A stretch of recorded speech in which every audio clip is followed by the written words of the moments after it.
This is the MeFold Grab and Go booster seat. It's for children no smaller than 4 years old, 40 pounds.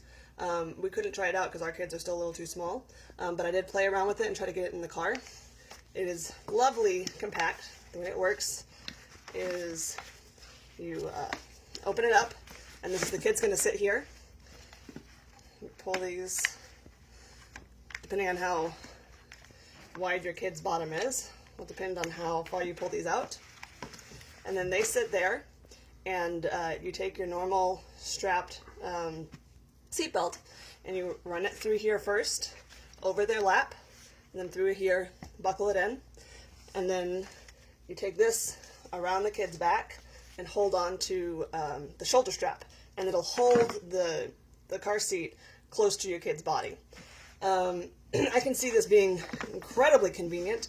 That way, especially if your kid needs to ride in a car that doesn't already have a booster seat, I think it might be a little tricky to get the car seat, to get the seatbelt into these little straps, especially if you've got a wiggly kid or somebody who's not terribly cooperative. That's the main reason why we can't do it with our kid right now. But the portability is amazing, and it is a pretty sleek design. So maybe a little bit tricky, but it makes up for it in flexibility.